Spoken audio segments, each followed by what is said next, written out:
Listo, ya estamos por aquí.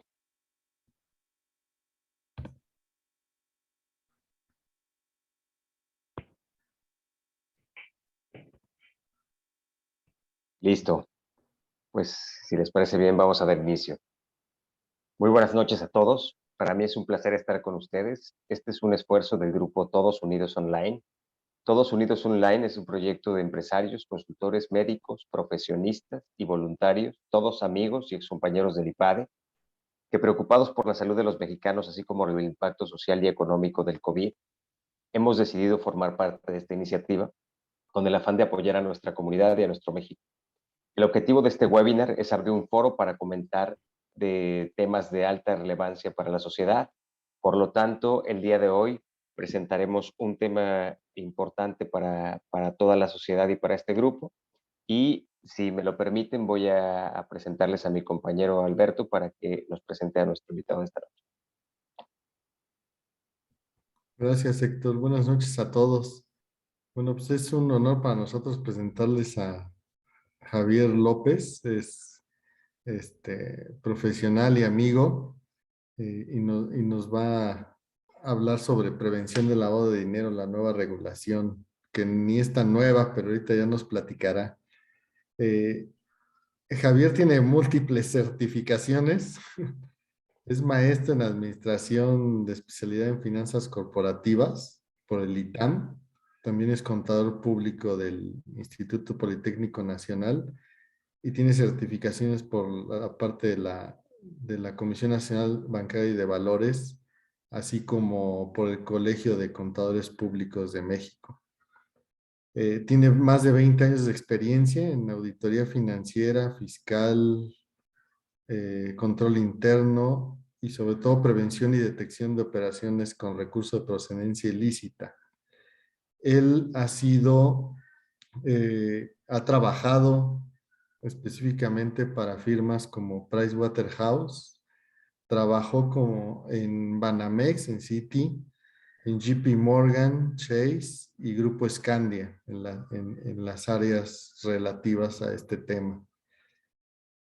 También ha implementado en varias entidades el tema de prevención del lavado de dinero, sobre todo en el sector financiero y actividades vulnerables, que es el tema de hoy.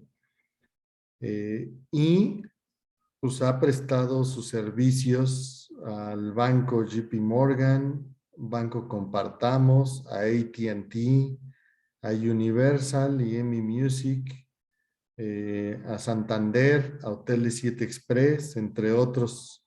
Es parte de sus clientes que él ha atendido.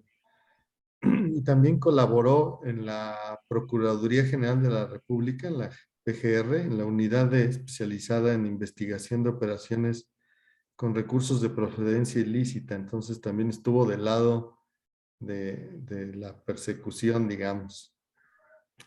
Y él concretamente pues, ha recibido capacitación no solo en México, sino en el extranjero, concretamente por parte de Estados Unidos, por el Departamento del Tesoro, en técnicas de investigación financiera, ¿sí? Y también ha sido instructor en estos temas. Eh, entonces, esto es un poco lo que resumí de Javier, ¿no? Su currículum es más extenso, pero pues le damos la bienvenida y muchas gracias, Javier, de nuevo por la colaboración.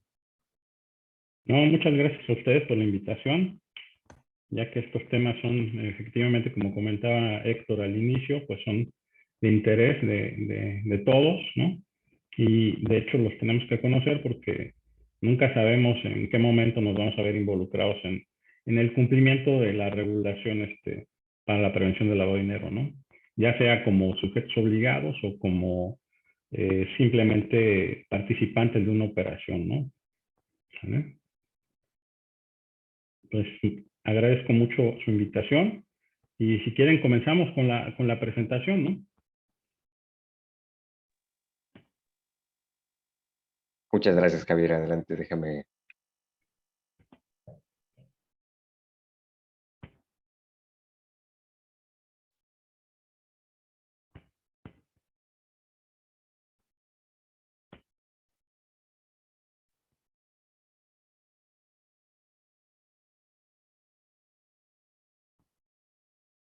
¿La pones tú, Héctor? No, si me apoyas, mi estimado Marco. A ver, déjame. A ver si me deja. Espérame un segundo.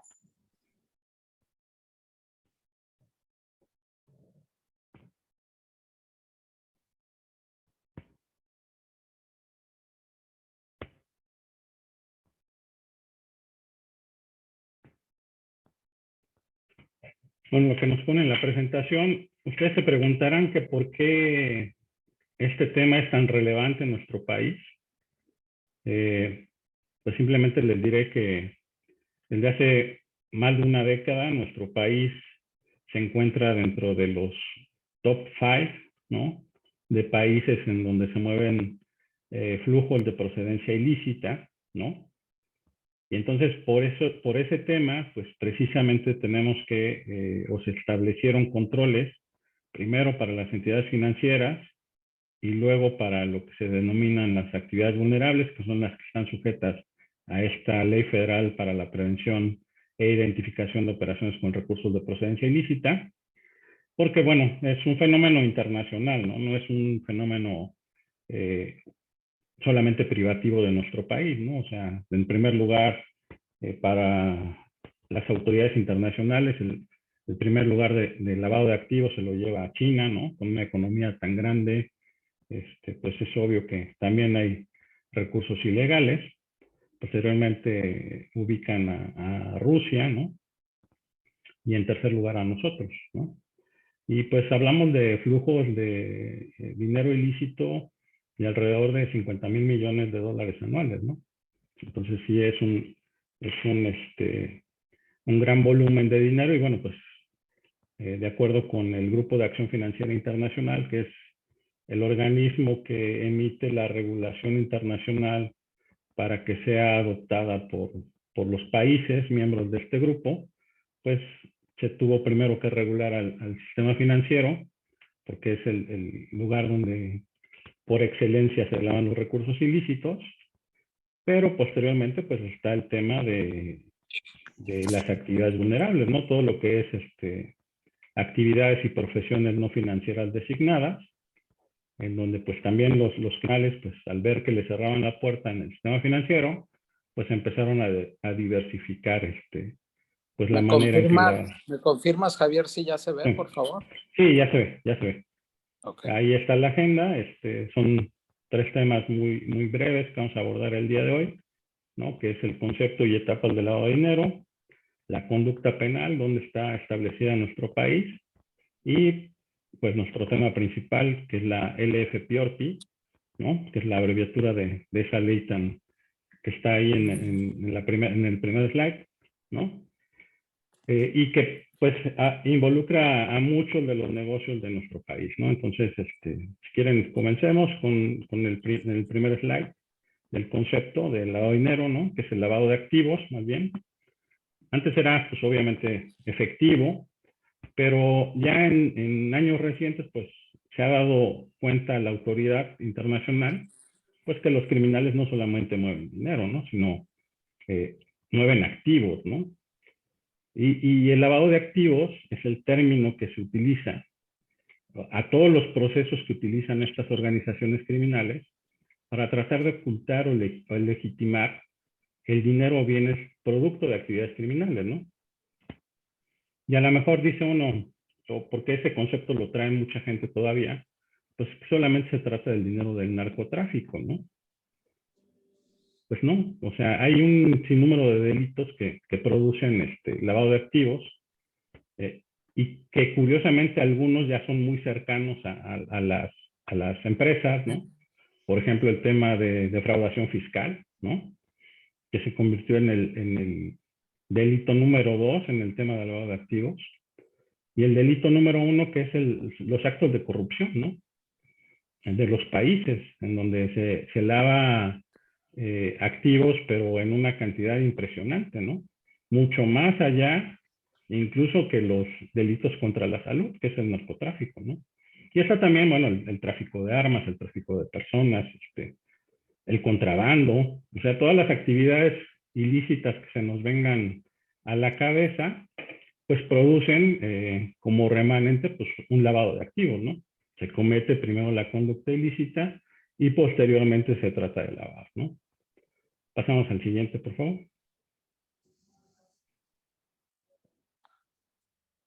Se ha identificado también ya de muchos años atrás que el lavado de activos pues se da en 3 etapas principales, ¿no?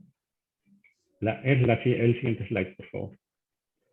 Que es el de colocación, en donde los grupos criminales o quien comete el delito, o sea, se allega de recursos o de activos, ¿no?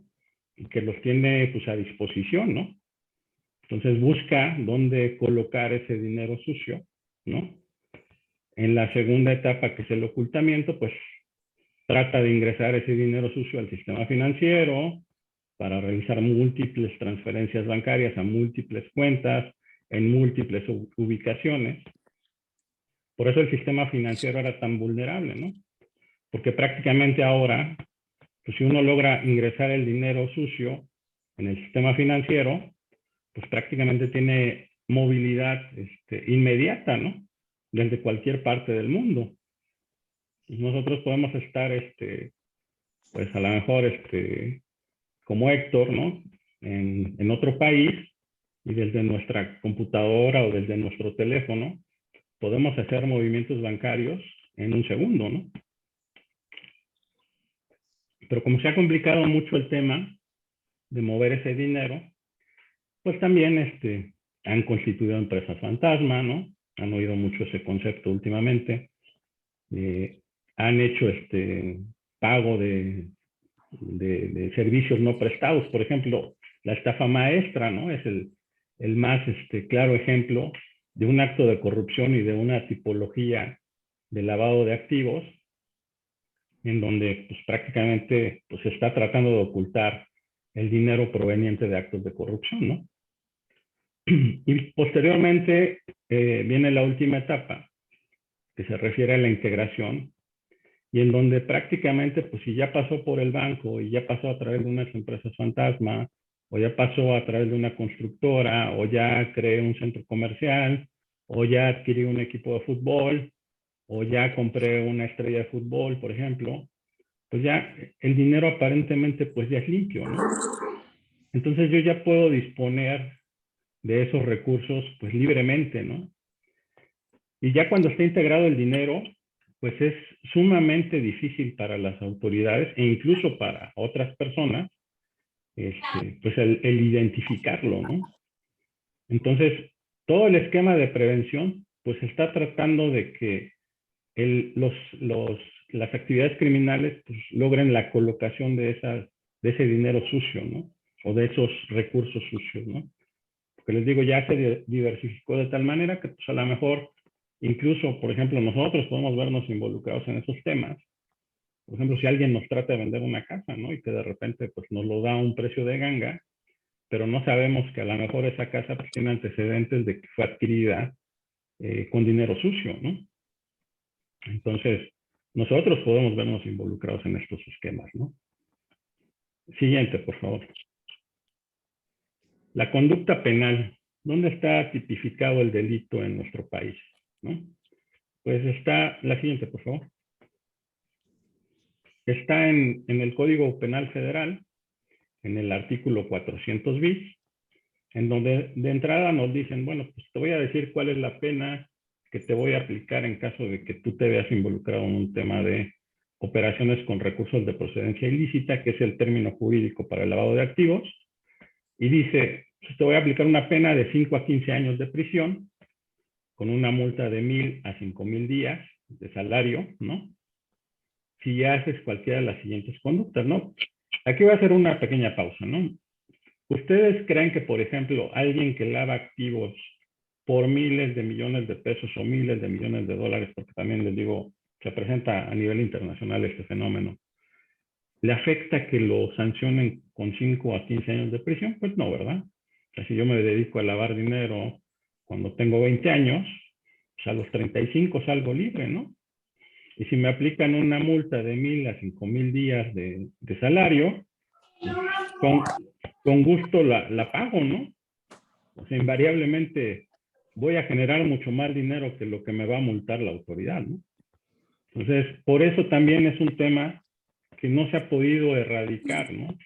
Las penas en nuestro país pues son relativamente pequeñas, ¿no? Y curiosamente se sanciona mucho más fuerte a quienes tratan de cumplir la ley que a los que ya se decretó que cometieron una conducta ilícita, ¿no? Más adelante lo vamos a ver, ¿no? La siguiente, por favor. Entonces, las conductas que dice el artículo 400 bis, que pueden ser sancionadas, es a quien adquiera, enajene, administre, custodie, posea, cambie, convierta, deposite, retire, dé o reciba por cualquier motivo, invierta, traspase, transporte o transfiera. La siguiente, por favor. Dentro del territorio nacional, de este hacia el extranjero o a la inversa, recursos, derechos o bienes de cualquier naturaleza, cuando tenga conocimiento, ojo con esa palabra que está mencionada en rojo, de que proceden o representan el producto de una actividad ilícita, ¿no? En teoría, si nosotros no tenemos conocimiento de que estamos participando en un acto o en una conducta de las anteriores, en donde se ven involucrados recursos de procedencia ilícita, pues no debiésemos ser sancionados, ¿no? Pero, tristemente en nuestro país, con conocimiento o sin conocimiento, nos sancionan igual, ¿no? Y ahí que tenemos que tener mucho cuidado con este tema, ¿no? Adelante, por favor. La siguiente. También a quien oculta, encubra, pretenda ocultar o encubrir la naturaleza, origen, ubicación, destino, movimiento, propiedad o titularidad de los recursos, derechos o bienes, ¿no? Cuando tenga conocimiento de que proceden o representan el producto de una actividad ilícita. Por eso este tema de los Panama Papers, ¿no? En donde efectivamente un despacho, pues sabía que se estaban realizando operaciones ilícitas y cometió las conductas que aquí se enumeran, ¿no? Y por lo tanto, pues fue sancionado, ¿no? En nuestro país, tristemente, a pesar de que a algunas personas se les descubrió que estaban haciendo conductas ilícitas en el extranjero, pues no pasó nada, ¿no? Adelante.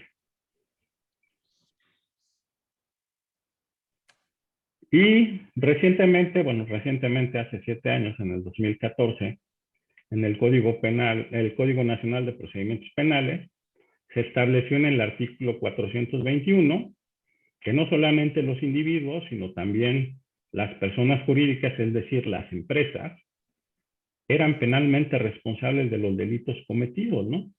En su nombre o por su cuenta, en su beneficio o a través de los medios que ellas proporcionen, cuando se haya determinado que además existió inobservancia del debido control en su organización. ¿Qué fue esto?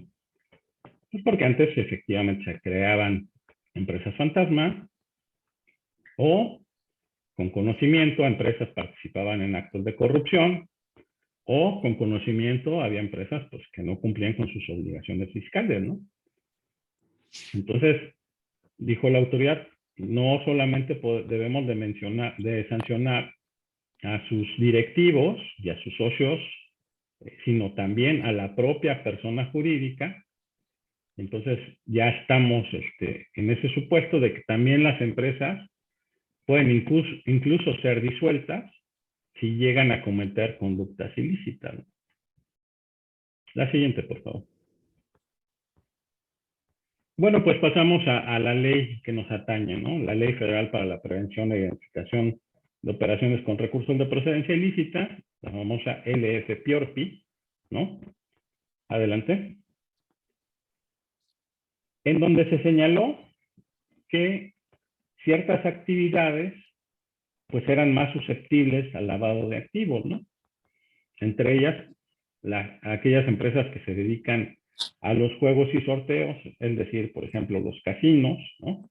A las que emiten tarjetas de servicio o de crédito, que nosotros vemos, por ejemplo, PayPal o alguna otra, ahora las de Rappi, por ejemplo, ¿no?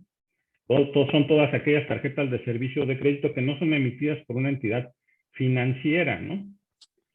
Entonces, los criminales dijeron, pues yo puedo prestar a tasas muy altas y de repente, pues ya puedo estar lavando dinero, ¿no? Si yo emito tarjetas de servicio de crédito. También aquellas tarjetas de prepago o cualquier medio de almacenamiento electrónico que me garantice que puedo adquirir un servicio, ¿no? Por ejemplo, los vales de gasolina, los vales de despensa, e incluso en su momento las tarjetas de prepago de los teléfonos celulares, ¿no? Que esas sí efectivamente eran muy utilizadas por la delincuencia organizada para estar en comunicación entre ellos, ¿no? Y posteriormente dijo la autoridad, pues también las tarjetas en donde hagan devoluciones, por ejemplo, los monederos de las tiendas departamentales y las tarjetas de recompensa, ¿no? Los cheques de viajero, que no sé por qué la autoridad los incluyó, siendo que ya es un instrumento que ya está cayendo en desuso en muchas partes del mundo, ¿no? El otorgamiento de préstamos de cualquier tipo, que no sean por entidades financieras. Y recientemente en enero la UIF emitió un criterio en donde incluso los préstamos intercompañías pues ya estaban sujetos al cumplimiento de la ley PIORPI, ¿no? Entonces, si nosotros tenemos un grupo empresarial y tenemos una tesorería centralizada y hacemos préstamos entre las diversas compañías del grupo, pues ya tenemos que llevar un control antilavado, no necesariamente presentar avisos, pero sí llevar un control antilavado, ¿no? Las empresas que se dedican a proporcionar servicios de blindaje de automóviles o inmuebles también están sujetas al cumplimiento de esta ley. La compraventa de bienes inmuebles, ya sea que participemos como desarrolladores inmobiliarios, comercializadores, corredores inmobiliarios, ¿no? También están sujetas al cumplimiento de la ley.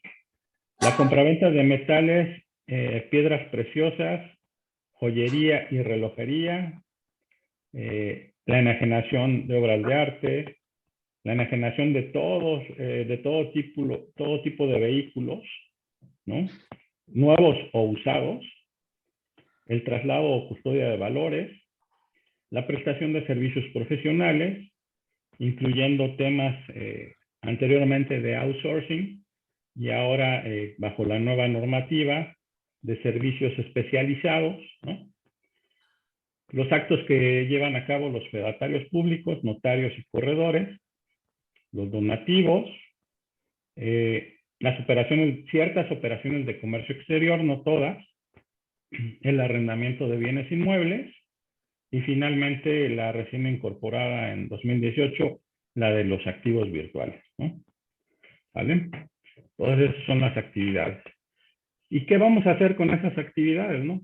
La autoridad definió unos umbrales, primero para identificar y posteriormente, en su caso, para presentar avisos, ¿no?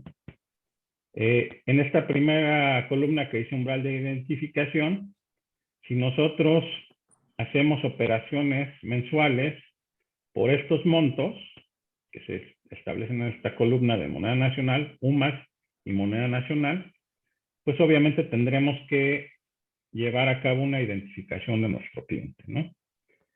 Entonces, por ejemplo, si adquirimos un vehículo, ¿no? Por arriba de 287,000 pesos, pues no es por espantarlos, pero la agencia automotriz está presentando un aviso, perdón, identificándolos, y posteriormente, si nosotros, el valor del vehículo supera los 575,000 pesos, pues ahí sí está presentando un aviso ante la UIF, en donde le está proporcionando toda nuestra información y en donde incluso pueden estarnos preguntando el origen de los recursos, ¿no? Que estamos utilizando para adquirir ese vehículo, ¿no? Entonces, sí, como personas físicas individuales, que estamos también a la vista de esta ley PIORPI, no de manera directa, pero sí de manera indirecta por el aviso que presenta cada una de las empresas que lleva a cabo una actividad vulnerable. Por ejemplo, si nosotros adquirimos una vivienda por arriba de 719,000 pesos, pues invariablemente estamos ante el ojo de la autoridad, ¿no? Hay casos como este, precisamente, que se vuelve, pues, un aviso inútil, digo yo, para la autoridad, ¿no? Porque prácticamente todas las operaciones inmobiliarias actualmente superan este umbral, ¿no? Entonces, lo único que estamos haciendo, pues, es de llenar a la unidad de inteligencia financiera de información inútil, ¿no? Porque prácticamente estamos reportando todas las compraventas de bienes inmuebles, ¿no? Entonces ya será muy difícil para la autoridad identificar de todo el universo de operaciones inmobiliarias que se hacen en el país, pues cuáles son de origen lícito y cuáles no, ¿no? Si reportan todas, pues prácticamente es imposible, ¿no? Pues estos son los umbrales, ¿no? Adelante, por favor, para estas actividades específicas. Luego también viene el tema de servicios profesionales, que aquí es importante mencionarlo, ¿no?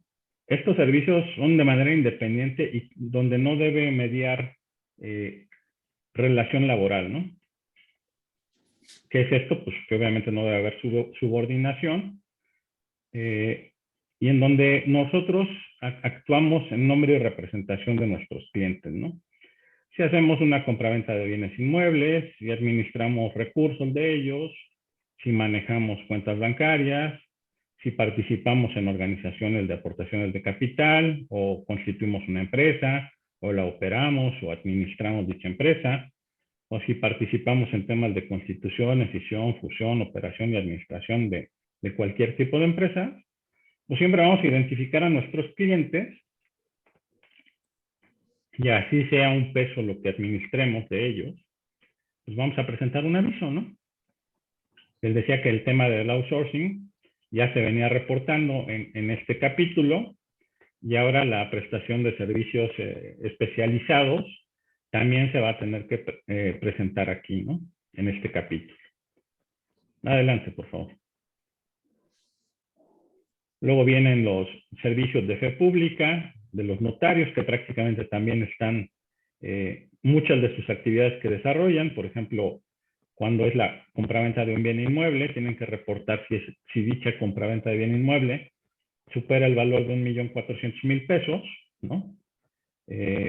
Cuando otorguen poderes para actos de administración o de dominio que sean irrevocables, cuando constituyen una persona moral o modifican su capital, también. Cuando se constituye o se modifica un fideicomiso y cuando ante ellos se lleven a cabo contratos de mutuo o de crédito. Hay algunas actividades que siempre van a identificar quién está realizando esa operación y algunas como la compraventa de bienes inmuebles que tienen un límite a partir del cual tienen que presentar avisos, ¿no? Entonces, si se fijan por los límites, pues ya muchas de las operaciones pues son igualmente reportadas casi en su totalidad, ¿no? Adelante, por favor. Los corredores públicos es prácticamente lo mismo, ¿no? Siguiente. Y para el tema de comercio exterior, cuando se importe o se exporte cualquier tipo de vehículo nuevo usado, cuando se importen o se exporten máquinas de juegos y apuestas, equipos para la elaboración de tarjetas de pago, materiales de blindaje, joyería, relojería, metales y piedras preciosas y obras de arte. Igual aquí hay un umbral de identificación por el cual tendremos que identificar quién hace esa operación y un umbral de aviso, ¿no? Si se fijan, hay algunos que siempre se va a presentar el aviso con independencia del monto que esté involucrado, y hay unos que tienen unos montos pues, que son prácticamente que hacen que igual se reporte todo tipo de operación, ¿no? Adelante, por favor. Básicamente, ¿qué obligaciones me señala esta ley que debo de cumplir? Ya sea como persona física, si realizo cualquiera de las actividades anteriores, o como empresa, ¿no? Si es como empresa, debo de designar ante el SAT un representante que va a ser encargado del cumplimiento de las obligaciones de esta ley, ¿no?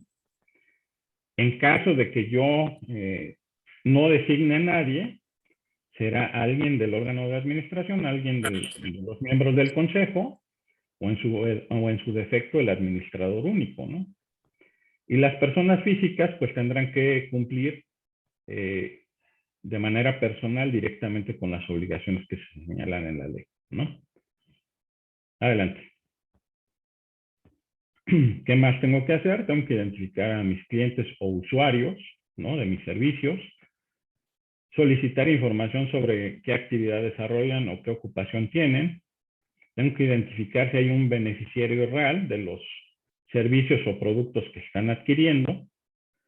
Tengo que custodiar y resguardar toda la documentación que soporte las operaciones que realizo con mis clientes por un periodo de por lo menos 5 años.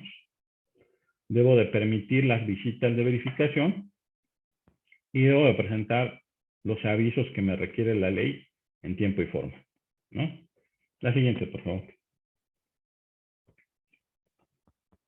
Aquí este tema es muy importante porque las personas o mis clientes que lleven a cabo operaciones conmigo, si yo soy actividad vulnerable, me deben de proporcionar toda la información que yo les requiera para el cumplimiento de la ley. Y en caso contrario, o sea, que no quieran proporcionarme información que es mínima, por ejemplo, la que señala la ley, no debo realizar operaciones con este tipo de clientes, ¿no? ¿Por qué? Porque de hacerlo, el que se lleva la sanción soy yo, ¿no? También por temas de confidencialidad, el proporcionar información de mis clientes a la Secretaría de Hacienda o a la UIF no infringe ninguna ley o acuerdo de confidencialidad, ¿no? ¿Sale? La siguiente. Y bueno, dentro de las restricciones que tiene la ley es que prohíbe que se lleven a cabo algunas operaciones con efectivo, ¿no? Entonces, por ejemplo, para la compraventa de bienes inmuebles, solamente puedo pagar un monto que sea inferior a 719,200, ¿no? Si pago 800,000 o 900,000 pesos en esa operación de compraventa, pues invariablemente ya rebasé el límite. Y más que sancionar a quien está llevando a cabo la operación con efectivo, al que sancionan es a la empresa que recibió ese efectivo, ¿no? En este caso al promotor inmobiliario, a la constructora, a quien incluso hasta la propia persona, si es que se dedica, persona física que se dedique a la compraventa de bienes inmuebles, ella puede ser la sancionada, ¿no? Igual para los vehículos, 287,000 pesos, joyería 287,000, para juegos de apuestas 287,000, servicios de blindaje 287,000, compraventa de acciones igual 287,000 y arrendamiento de bienes inmuebles también 287,000. Eso lo tenemos que tener muy en mente porque sí me ha tocado a algunos clientes que de repente dicen, pues es que pues el efectivo pues es moneda de curso legal y lo puedo recibir, sí, pero si es para cualquiera de estas actividades y recibo este efectivo y sobrepaso el límite, pues obviamente la sanción me la voy a llevar, ¿no? Yo, ¿no? La siguiente, por favor.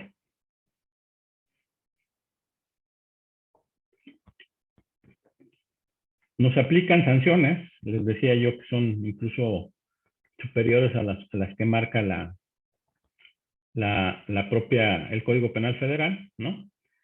Multas de 200 salarios mínimos generales del DF, que son 28,000 pesos, hasta 2,000, que son 283,000, a quien no cumpla con los requerimientos que le formule la Secretaría, ¿no?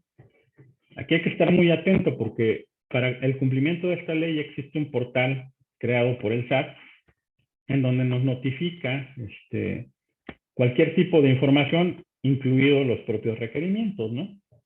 Entonces, el responsable de cumplimiento tiene que estar prácticamente metiéndose todos los días para verificar que no le llegue una notificación por parte de la Secretaría y que tenga que cumplir con entregar algún tipo de información, ¿no?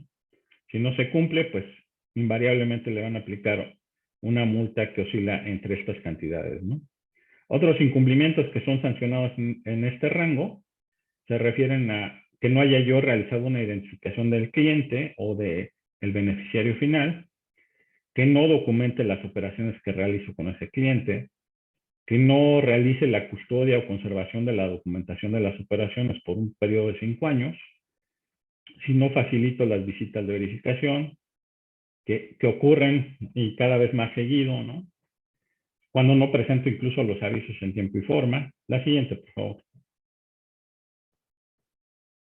Cuando incumplo con la obligación de presentar los avisos en tiempo, o sea, posteriormente, 30 días después de que se venció el plazo de presentación de los avisos, que son, estos avisos se presentan como si fuera una declaración mensual de impuestos, tienen fecha de vencimiento los días 17 de cada mes, ¿no? Entonces, si no lo presenté en la fecha, ya me sancionaron una vez. Pero si todavía me paso 30 días para presentar el aviso que corresponde a ese mes, me vuelven a sancionar, ¿no? O que presente avisos sin datos de quien realiza la actividad vulnerable, sin datos de los clientes o sin describir la actividad que dio origen al aviso. Los famosos avisos en ceros, ¿no? Que aquí sí son sancionados, ¿no? Adelante. Luego vienen unas multas que son un poco más fuertes para los fedatarios, de 2,000 a 10,000 veces el salario mínimo, 283,000 hasta 1,400,000, cuando no hagan una identificación del cliente de los actos que vimos, ¿no? Que realizan los notarios públicos y los corredores públicos, o cuando la identificación de la forma de pago de las obligaciones de los 16,000 salarios mínimos generales no se haya realizado de manera adecuada. O sea, del 1,000,000 y cacho que veíamos, cuando no haya identificado cómo se pagaron esos 1,000,000 y fracción, ¿no? Adelante, por favor. Y de 10,000 hasta 65,000 veces el salario mínimo, de 1 a 9 millones de pesos, o del 10% o hasta el 100% de la operación, a quien de plano sí olímpicamente trate de ignorar la ley, ¿no? Y diga, yo ni presento avisos, ¿no? O sea, yo como si no estuviera sujeto al cumplimiento de la ley y no hago nada, ¿no? O realizo operaciones en efectivo por los montos superiores que habíamos visto en esas restricciones de efectivo, ¿no? Es decir, si llega un cliente y me paga una casa de 4 millones, me da 3 en efectivo, pues invariablemente me pueden aplicar cualquiera de estas multas o hasta el 100% del valor de la operación, ¿no? Entonces, pues ahí pierdo todo, ¿no? Adelante. Y también hay delitos, ¿no? De 2 a 8 años de prisión y de 500 a 2,000 días del salario mínimo. Y eso se aplica para el personal que trabaja con nosotros o nosotros hacemos estas actividades, a quien proporciona avisos, información, documentación, datos o imágenes falsos o ilegibles. Aquí se encuadra una tipología que es muy conocida, que se llama el enemigo interno, ¿no?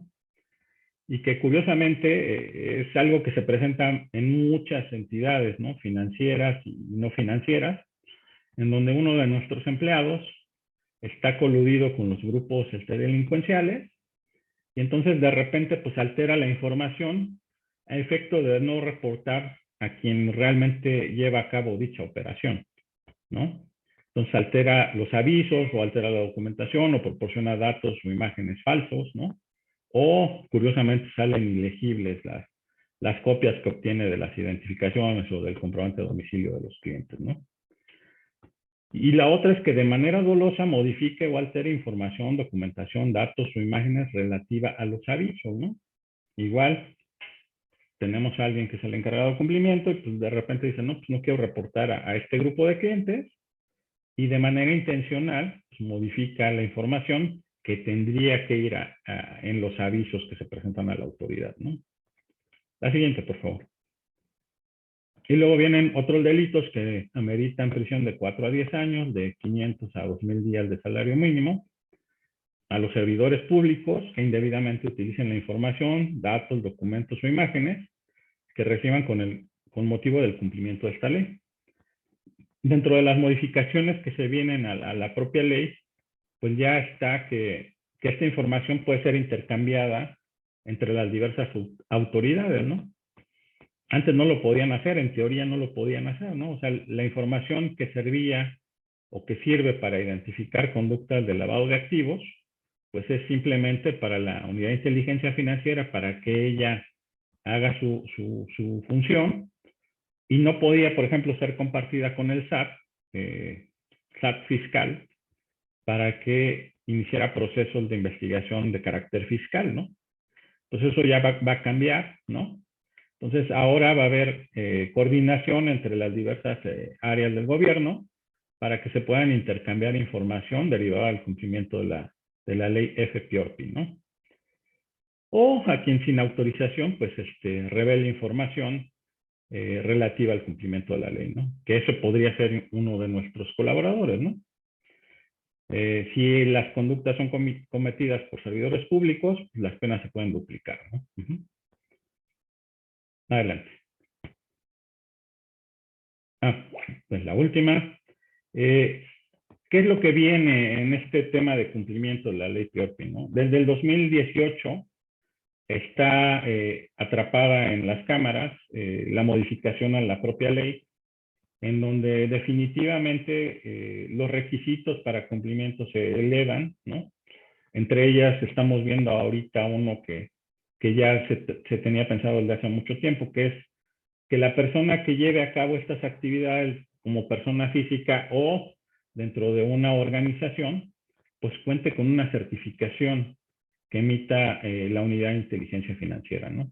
Ese proceso ya está en marcha, empezó el mes pasado, y las inscripciones para presentar el examen de certificación, que aún, ojo, no es obligatoria, pero pronto lo será, terminan el 17 de septiembre, ¿no? Entonces, cualquier persona que sea responsable del cumplimiento de la ley PIORPI, en un futuro se va a tener que certificar, ¿no? Posteriormente vienen temas que el GAFI ha impulsado fuertemente, que son el tema de auditorías para verificar el adecuado cumplimiento de la ley PIORPI, ¿no? Que eso es invariable que también va a ocurrir, ¿no? ¿Por qué? Porque la autoridad no tiene los recursos para estar supervisando a todos los sujetos obligados, ¿no? Para la Comisión Nacional Bancaria y de Valores estamos hablando más o menos de un promedio de 4,000 entidades financieras, pero para las actividades vulnerables estamos hablando de un promedio de 100,000, ¿no? Entonces imagínense el universo de sujetos obligados que el SAT no puede atender en temas de verificación por el alto número de empresas que están llevando a cabo estas actividades, ¿no? Entonces eso está tocando la puerta de la autoridad, que posteriormente se van a tener que hacer auditorías de cumplimiento para asegurarse que efectivamente pues se esté cumpliendo con la normativa, ¿no? Van a entrar otras actividades que se van a considerar como vulnerables, como los espectáculos, como el deporte profesional, o sea, cada vez, porque efectivamente se ha identificado que las organizaciones criminales todo lo que tocan lo corrompen, ¿saben? Cuando estuve justamente en la antes PGR, veíamos cualquier cantidad de negocios aparentemente lícitos que eran corrompidos por las organizaciones criminales, ¿no? Entonces, nosotros como empresarios, incluso como clientes de las empresas, pues vamos a tener que tener mucho cuidado con quien estamos estableciendo una relación de negocios, ¿no? Porque efectivamente los grupos criminales son expertos en esto y tristemente, lo debo de admitir, siempre van 4 o 5 pasos adelante que nosotros, ¿no? Nosotros que nos dedicamos al tema de prevención, pues obviamente tratamos de difundir esta información para que obviamente pues haya una adecuada evaluación del riesgo que estén expuestos las empresas de ser utilizadas para lavar activos, pero también para las personas, ¿no? Para que no se vean involucradas en estos temas, ¿no? Pues yo les agradezco mucho los servicios que presta mi firma, pues ahí los están proyectando. Y estamos a sus órdenes para cualquier duda o aclaración que tengan, ¿no? Perfecto. Muchísimas gracias, Javier, por la plática. Definitivamente súper interesante.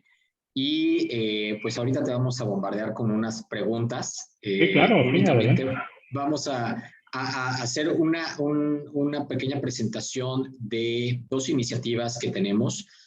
Como ustedes saben, pues bueno, Todos Unidos es un movimiento de responsabilidad social y estamos constantemente en búsqueda de iniciativas a las cuales nos podemos sumar y apoyar.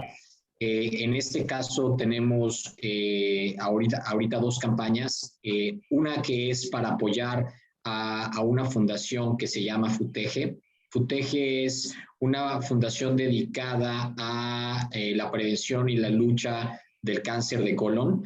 Y lo que estamos tratando de hacer es que con sus donativos y con parte de los fondos que en este caso recibimos por parte del patrocinio de la firma de Javier, sumarnos para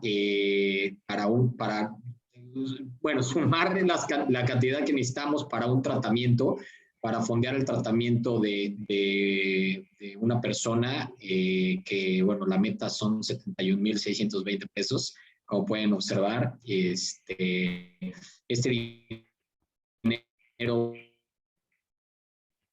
va íntegramente para la fundación. Ahí les estamos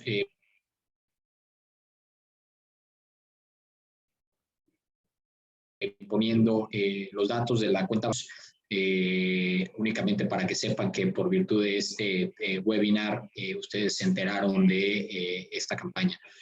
Y tenemos otra campaña, esta de recientemente, debido a un acontecimiento de una persona llegada a uno de los miembros del grupo de Todos Unidos.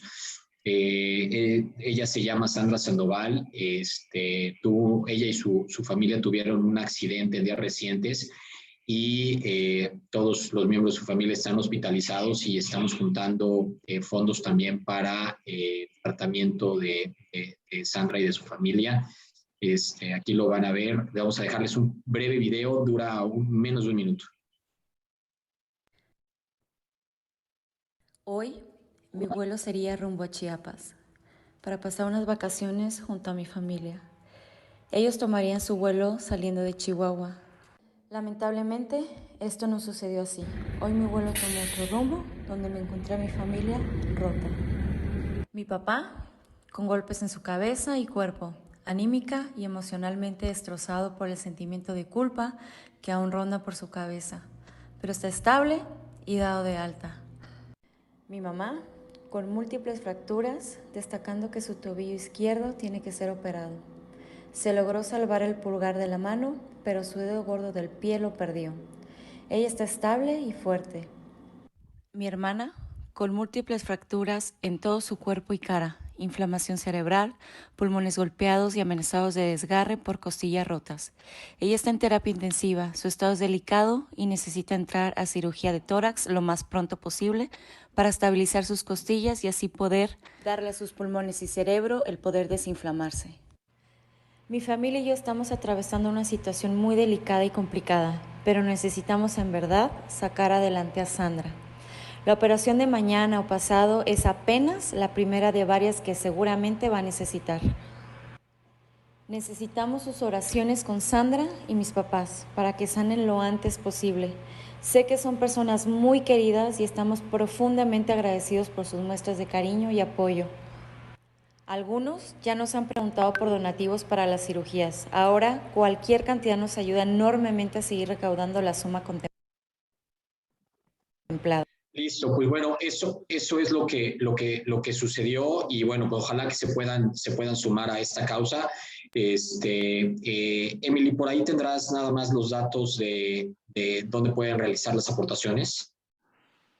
Si no, de todos modos, ahorita lo vemos al final. Está la cuenta de Vancomer y si no, también se lo hacemos llegar y bueno, esperamos contar con su ayuda. Ahí está la cuenta de Vancomer.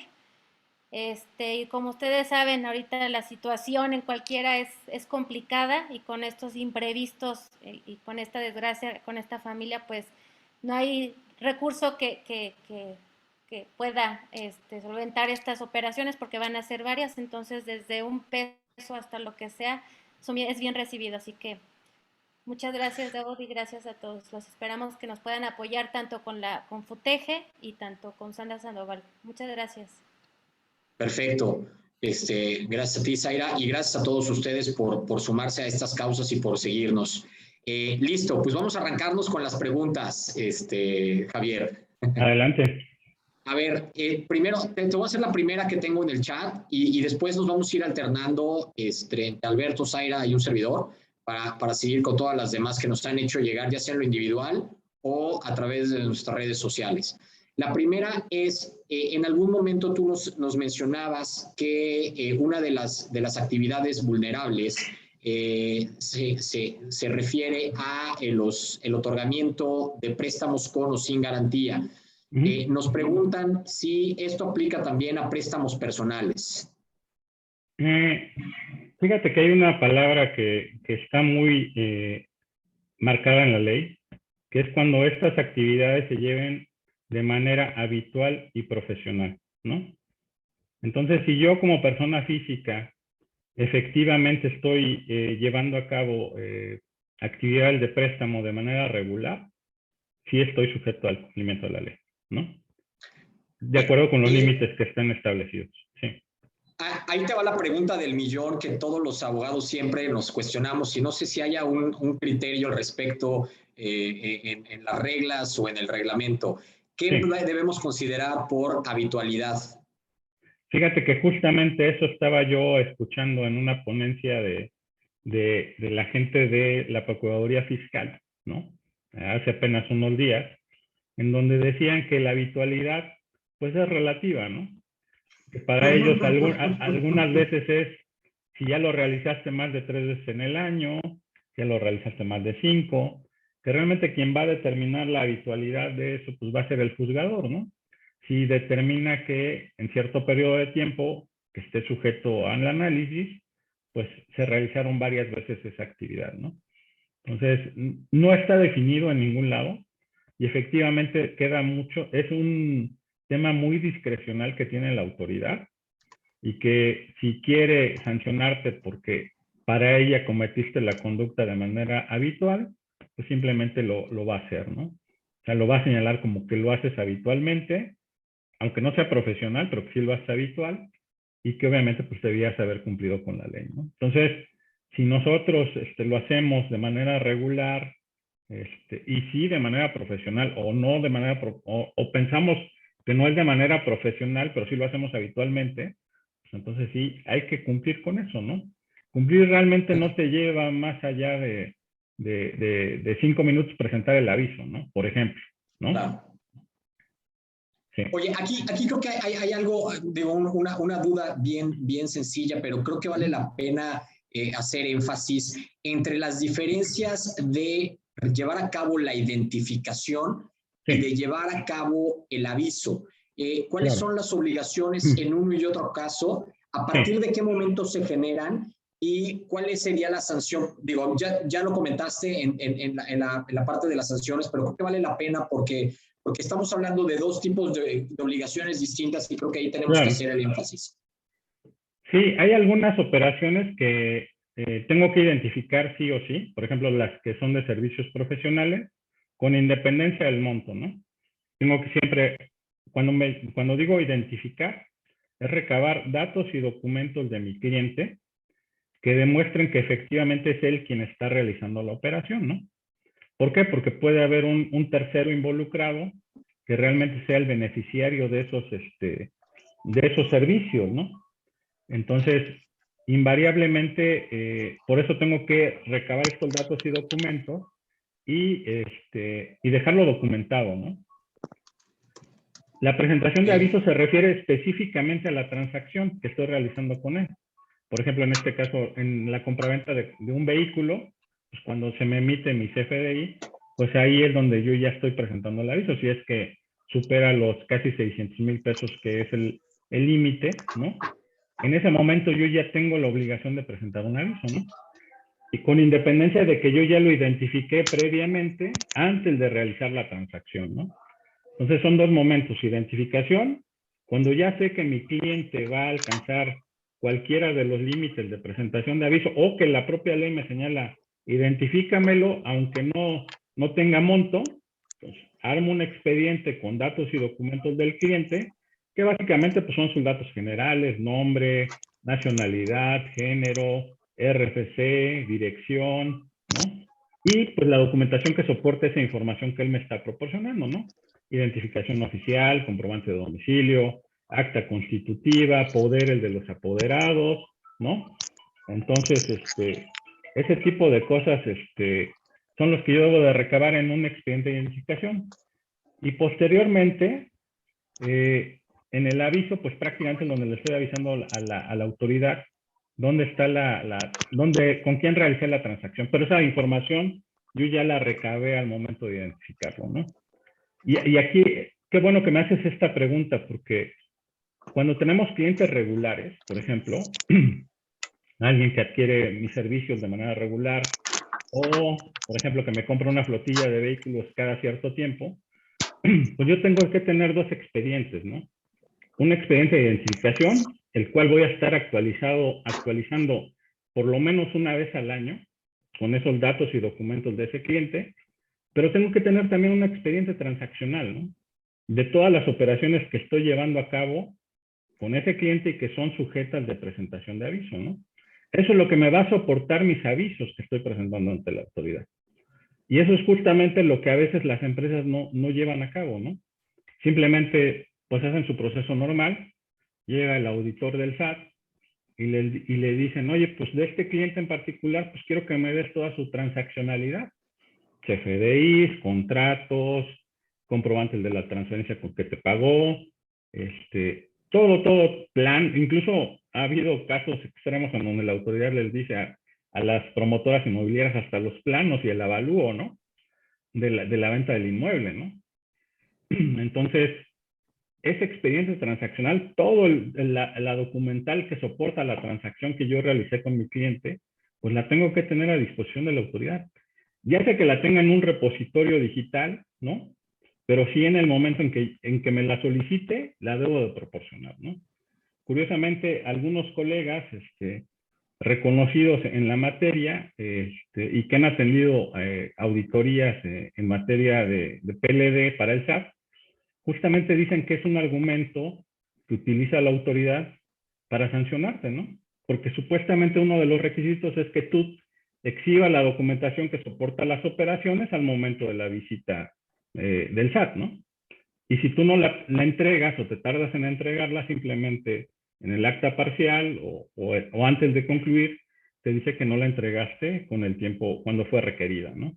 Entonces sí, hay que tener mucho cuidado con eso y sí tener bien identificado dentro de nuestros sistemas o tener un repositorio específico para las transacciones que son reportadas a través de los avisos de la ley PIORPI, ¿no?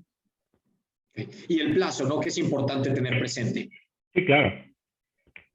Que en este caso estamos hablando, para todas las actividades es de 5 años. Es de 5 años, así es. Correcto. Es de 5 años. Buenísimo. Zaira. Tenemos otra pregunta, Javier. Sí. Y es que debido a la pandemia hubo muchos movimientos de dinero entre familiares, amigos, y los cuales no tienen una factura que los respalde. ¿Existe algún riesgo contable que se deban observar al respecto? Pues fíjate que justamente, pero ese es otro tema, eso es más bien tema fiscal, ¿sabes? La autoridad hacendaria está monitoreando las cuentas de todos nosotros, ¿no? Y puede llegar un momento en que puede determinar, ¿sabes qué? Necesito que me expliques. Entonces ese movimiento de efectivo o transferencia, puede ser incluso transferencias, ¿eh? Las transferencias que tenemos, pues todos nosotros con nuestras esposas o con nuestros papás, incluso hasta con nuestros hijos, ¿no? De repente puede decir la autoridad, oye, ¿y este movimiento de qué es, no? Entonces, incluso ha salido mucho hace un mes o 2 meses anteriores a la fecha, salió un reportaje en donde decía que el SAT iba a perseguir ese tipo de movimientos, ¿no? Y obviamente, oye, si no... Sí, adelante. ¿No vendría ahí más bien el planteamiento de si se trata de forma habitual o profesional, ¿no? Para hacer la distinción si caemos dentro del ámbito de PLD. Fíjate que no, o sea, lo que estaba comentando Zaira es, si tú eres mi primo, por ejemplo, ¿no? Y de repente me pides 200,000 pesos, pues simplemente es un préstamo de una ocasión, ¿no? No hay la habitualidad de que yo te esté prestando, por Pero ejemplo. si lo haces a favor de la misma persona en diversas ocasiones, pues ahí ya Puede podría ser, configurarse, ¿no? puede ser, pero por ejemplo, si tú le das dinero a tus papás para sus gastos, por decirlo así, no es un préstamo, simplemente es pues un donativo, ¿no? Podría considerarse ascendente o descendente, que tiene un tratamiento completamente diferente, ¿no? No es un préstamo. Entonces, sí hay que tener mucho cuidado con las descripciones incluso que le ponemos a las transferencias bancarias en los estados de cuenta, ¿no? Yo, por La ejemplo, referencia, ¿no? correcto, o sea, por ejemplo, pongo le transfiero dinero a mi esposa y le pongo pago colegiaturas de los hijos, ¿no? Por decirlo así, ¿no? Y efectivamente, pues eso es para pagar las colegiaturas de los niños o pago de los gastos de mis papás, por ejemplo, ¿no? Y eso sí, pues recurrentemente todos los meses va a aparecer un cargo en su cuenta, más bien un abono en su cuenta, pues del dinero que le estoy traspasando, ¿no?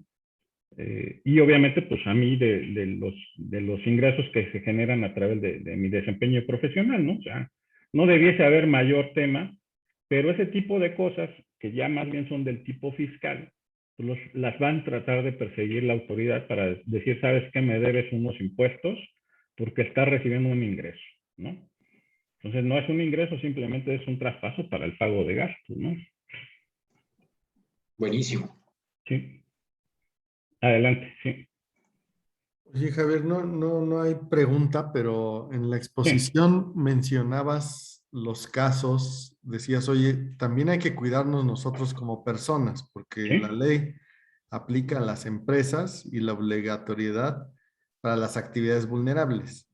Pero por ahí mencionabas, oye, también hay que cuidarnos nosotros porque también nosotros podemos ser vulnerables, que a través de nosotros, a lo mejor por hacerle un favor a alguien, lavemos dinero sin darnos cuenta, saberlo, es ¿no? correcto, sí. Entonces, Sí, hay sí. algunos tips que nos des o en qué tenemos que tener cuidado, así como cuando nos dicen ahora, oye, no abras el mail si no viene del banco, o el banco te dice, no pedimos datos.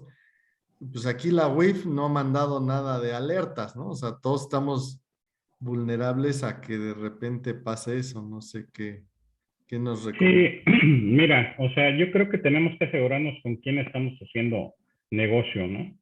Te digo, si de repente te llega alguien con una super ganga, ¿no? Pues te vende una casa en una zona de alto valor y te la remata la mitad de su precio, ¿no? Y aparentemente todo está bien y el notario escritura y de repente te das cuenta de que pues quien te la vendía pues estaba siendo buscado por la autoridad, ¿no? Entonces, pues ya participaste, quieras o no, en un esquema de lavado de activos, ¿no? Entonces, sí, efectivamente, los notarios, que deben de ser un filtro, las constructoras, los promotores inmobiliarios, pues deben de buscar, tratar de identificar con quién están haciendo negocios, ¿no?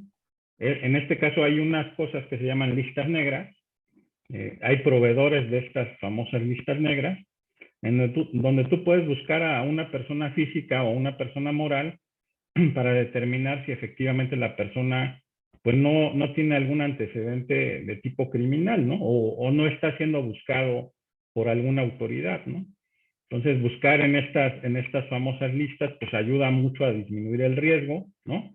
Y en el caso personal, pues te digo, o sea, simplemente hay que asegurarnos bien con quién estamos haciendo negocio, ¿no?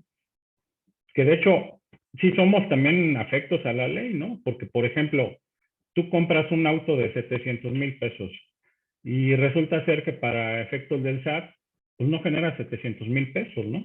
Entonces ahí se genera lo que se llama discrepancia fiscal. El fisco va a ir por ti porque va a decir, oye, pues ¿cómo compras un coche de 700,000 pesos que lo pagas con transferencia bancaria y que no generas ingreso para adquirir dicho vehículo, ¿no? Ahí pueden entrar otra serie de situaciones de que a lo mejor es un ahorro de muchos años, o un préstamo, ¿no? O un financiamiento, pero de entrada le va a generar discrepancia a la autoridad, ¿no? O sea, sí se están fijando mucho en este tema de la discrepancia Pero este tema incluso desde que nació la ley, esta ley, contrario a lo que se pueda pensar, fue diseñada para identificar discrepancias fiscales, ¿no? De los sujetos obligados y de los clientes de los sujetos obligados, ¿no?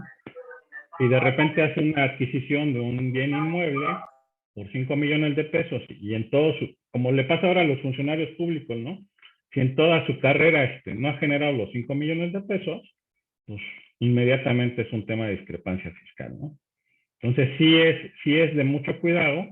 Si nosotros llevamos bien nuestras cuentas, tenemos registro de nuestros ingresos, pues invariablemente nosotros estamos cubiertos, ¿no? Pero no nos exime de que a lo mejor, y se los digo porque, por ejemplo, cuando estaba en la PGR, me tocó ver casos muy tristes, por ejemplo, de alguna cadena de franquicias, que no puedo nombrar, pero que gente que invirtió en esa cadena de franquicias, resultó ser de la delincuencia organizada, ¿no? Y entonces al rato los estaban persiguiendo a ellos. Entonces sí hay que tener mucha seguridad de ver con quién estamos haciendo negocios, ¿no? Hay que blindarnos de eso, ¿no? Y a propósito retomar un poquito el tema de cuando eres el beneficiario de los servicios, por ejemplo, en la reforma que hubo en la ley en febrero del 2020, se incluyeron los activos virtuales. ¿Cómo impacta esto a los beneficiarios de esos, vamos a decir, servicios o activos? Pues mira, ahí en esta actividad vulnerable y en todas, debe haber una declaratoria del cliente y que eso también, ojo, muchas empresas y personas no lo recaban, ¿no? Debe haber una declaratoria firmada autógrafamente por el cliente, en donde señala que él actúa por cuenta propia y que no actúa por cuenta de un tercero, ¿no? Y con ese documento, quien realiza la actividad vulnerable, pues por decirlo así, está cubierto, ¿no? En el tema de los criptoactivos, si ustedes recuerdan, el Banco de México, la Secretaría de Hacienda, la Comisión Nacional Bancaria y de Valores, desalientan que se hagan operaciones en criptoactivos. ¿Por qué? Porque no se tiene control sobre estos, ¿no? Existe, por ejemplo, Bitso, que es un wallet de criptomonedas, pero que efectivamente, ¿dónde están esos activos? ¿Dónde están radicados? Es el tema de discusión que ha tenido la autoridad, ¿no? De decir, ¿dónde están, no sé, el millón de pesos que metiste en criptoactivos? ¿En qué país están? ¿Dónde están resguardados? Y más aún sobre ese tema, ¿no? A los clientes que adquieren ese tipo de activos, de repente la autoridad le dice, ¿y por qué inviertes en eso? ¿De dónde provinieron esos recursos, no? Pasa con este tipo de activos, pero también ha pasado en el sistema financiero, para todas aquellas operaciones offshore, de algunas firmas que incluso ya desaparecieron en el mercado, que prometían rendimientos increíbles, ¿no? Pero que simplemente te decían, ¿sabes qué? Para que yo te pague este rendimiento, pues tienes que invertir en Bahamas, por ejemplo, ¿no? O en las Islas Caimán. Y esas operaciones están prohibidas aquí en nuestro país, se llaman operaciones offshore, ¿no? Están prohibidas, no puedes promocionar ninguna operación financiera que no tenga residencia aquí en México, ¿no? Si tú quieres invertir esos activos, pues la compañía que te está ofreciendo eso tiene que constituir una oficina de representación en nuestro país, darte información, pero tú la contratación la tienes que ir a hacer allá afuera, no te la pueden ofrecer aquí, ni te la pueden establecer aquí, ¿no? Y es más o menos igual, ¿no? O sea, ahorita quien tiene wallet de criptoactivos, pues los tiene, los puede materializar, pero también corre el riesgo que de repente en una bajada de la criptomoneda, pues se quede sin activo, ¿no? Efectos de exposición a cualquiera de las sanciones que prevé la ley, y como pues últimamente pues, está de moda la adquisición justamente de criptomonedas, Sí. ¿tú en este momento ves un riesgo real para los adquirentes de las criptomonedas o realmente todavía no hay los mecanismos para hacer, vamos a decir, para vigilar este tipo de operaciones? todavía no hay los mecanismos para vigilar el tipo de operaciones, pero sí está muy pendiente la autoridad de quiénes están haciendo operaciones con eso, ¿sabes? O sea, está esperando que, por ejemplo, un Bitso le mande, ¿sabes qué? Pues todos son mis clientes, ¿no?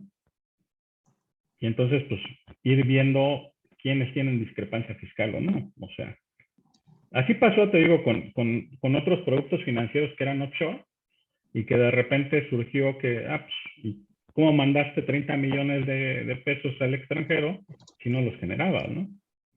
O sea, ese tema va a seguir, llámese de criptoactivos, adquisición de bienes inmuebles, inversiones en el sistema financiero. Siempre la autoridad, lo primero que va a tratar de acreditar va a ser que existe una discrepancia entre tu patrimonio y lo que estás operando, ¿no? ¿Sale? Invariablemente. Listo. No, pues ya, ya no hay más preguntas, Javier. Pues muchas gracias. No, gracias a ustedes No por sé la si quieras invitación. agregar algo de cierre o... No, pues que estamos siempre abiertos a recibir cualquier pregunta, ¿no? Que les decía yo que es una información que se debe compartir, que efectivamente pues todos estamos expuestos, ¿no? A ser utilizados por alguien para lavar activos, ¿no? Y que tenemos que tener la seguridad de ver con quién estamos transaccionando, ¿no? Y a final de cuentas, pues es una ley administrativa, ¿no? Que tristemente sí puede traer sanciones impresionantes y que obviamente pues es mejor cumplir, ¿no? Ante la duda de que si es o no sujeta de cumplimiento, mejor cumplir, ¿no? Sí, perfecto. Bueno, pues los invitamos a que si tienen mayores preguntas para Javier, lo contacten, ahí están sus números de teléfono. Y bueno, pues esperamos poder contar contigo de nueva cuenta, Javier. Muchísimas gracias por habernos acompañado, tomarte este tiempo para darnos esta amplia explicación y seguramente cuando venga alguna modificación, estaremos invitando para que nos actualices que parece sí, claro, que sí. está saliendo algo nuevo. Sí, claro. Hoy mismo salieron modificaciones precisamente para ciertas entidades financieras para el tema de identificación digital de los clientes, ¿no? A distancia. O sea, ya se está volviendo un poco más estricto, ¿no? Ya hay temas de geolocalización, que ya los que tenemos cuentas bancarias, pues obviamente ya sabemos que el banco nos pide que autoricemos que nos geolocalicen para poder transaccionar, pero ya se van a endurecer más esos controles, ¿no? Entonces, sí, siempre salen cosas de esto.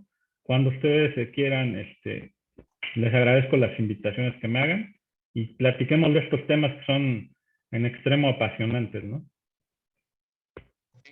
Muchísimas gracias. Gracias a todos los que se conectaron y nos acompañaron. No olviden sumarse a estas causas sociales que ya les presentamos. Y bueno, pues, nos vemos en la siguiente plática de Todos Unidos Online. Muchas gracias a todos. Buenas noches. Bye. Cuídense mucho. Bye. Bye.